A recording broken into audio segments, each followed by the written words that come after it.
ফুফাতো ভাইরে পাশে নিয়ে সুখী হও। আমি আসি। কি হলো মুমতাজ, আমারে না ডেকে তুমি একা একা বসে আছো কেন? মন ভাঙ না করে কি করবো বলেন, যে বিপদ হয়েছে।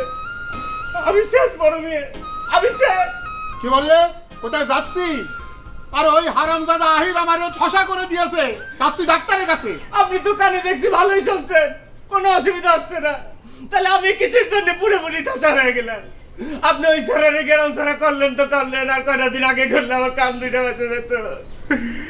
আমার প্রতি তোমার এত টান, তুমি আমি ঠসা হয়েছি শুনে দূর থেকে ছুটে এসে কান্নাকাটি করতে। দেখো দেখো আপনি আমার সান্ত্বনা দিচ্ছেন বড় মেয়ে, কিন্তু আমার কান যে কোনদিন ভালো হবে এটা তো মনে হচ্ছে না।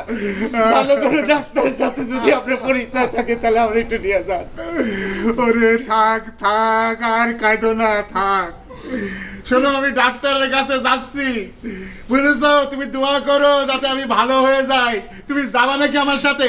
বড় মেয়ে, একটা ভালো ডাক্তার দেখেন না, আমার কান দুটো দেখাতে হবে, তাহলে আমার খুব উপকার হতো।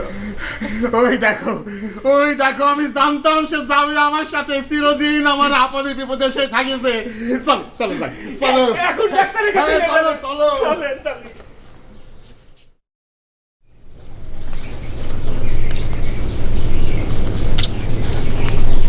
কি ব্যাপার আহির ভাই, আপনি এ জায়গা?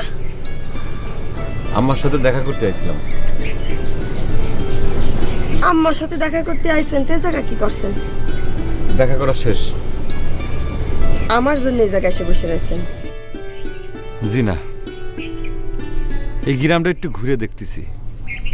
এই পুকুর ঘাটে কত স্মৃতি, সেটাই বসে বসে ভাবতেছি।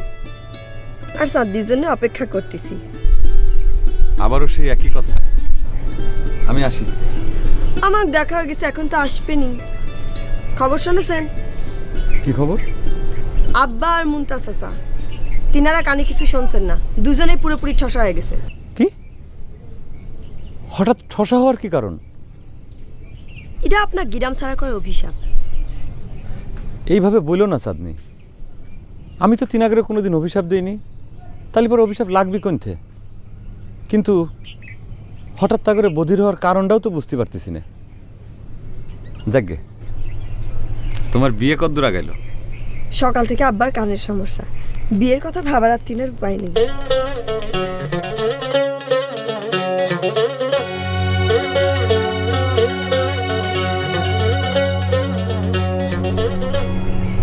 ফুফাতো ভাইরে পাশে নিয়ে সুখী হও। আমি আসি।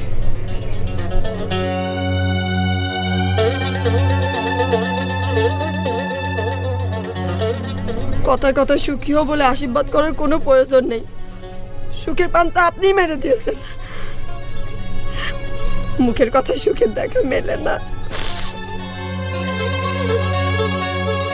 চাঁদনি, চাঁদনি, ও চাঁদনি। আচ্ছা, তোর আব্বা মমতাজরা নিয়ে সে কখন ডাক্তারের কাছে গেল, এখনো তো ফিরে আসলো না। কোনো বিপদ আপদ হলো না তো? মারে তুই জানা কেমতে যায়, একটু আগায় দেখে আসো। যাচ্ছি যাচ্ছি। দাঁড়াও, যাবা না, এই ঘরেই থাকো। বিচার আছে, তোমাকে দুজনের বিচার আছে। কিসের বিচার? বিড়বিড় করে কোনো লাভ নেই, তোমাকে ষড়যন্ত্র আমার কাছে পরিষ্কার। এই যে দেখো, ডাক্তারি পরীক্ষা নিরীক্ষার রেজাল্ট, ওই যে ফটো থেকে শুরু করে সব কিছু করেছে, ওই যে স্ক্যান না কি আছে সেও করেছে। সমস্ত পরীক্ষা নিরীক্ষার পর আমার কানে কোনো রকম ফল্ট পাইনি।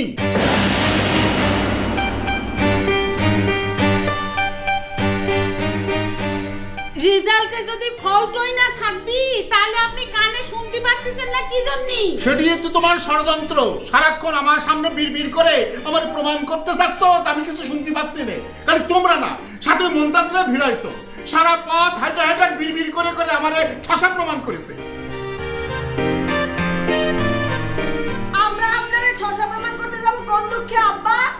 ঠসা প্রমাণ করতেছে তো এই জন্য যে আহিরে গ্রাম ছাড়া করাতে আমার অভিশাপ লেগেছে, আমি ঠসা হয়ে গেছি। সেই কথা শুনে যেন আমি আবার আহিরে ফিরাই নিয়ে আসি।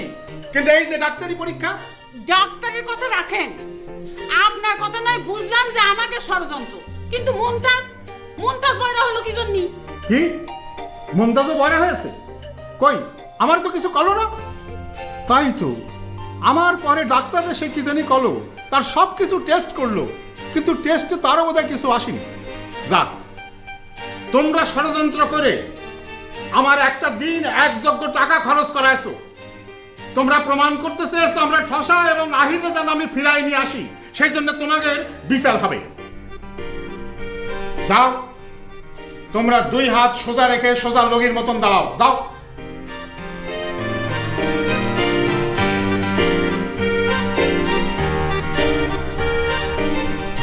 হাত সোজা করো।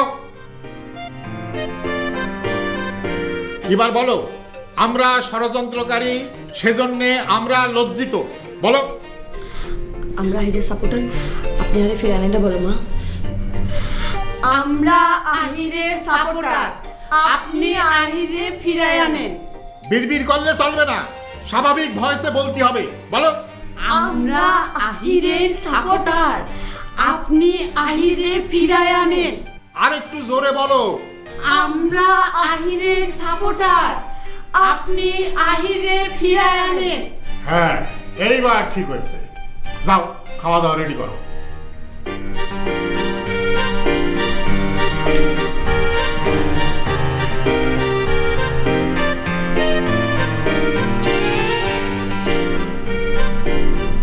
হাসলো কেন? আমি যেটা বলতে বলেছি সেটাই বললো নাকি অন্য কিছু বললো? যাক, সেটা নিয়ে আমার ভাববার কিছু নেই। ডাক্তার যখন টেস্ট করে রিপোর্ট দিয়েছে সেখানে কোনো ফল্ট নেই, তাহলে সেটাই ঠিক।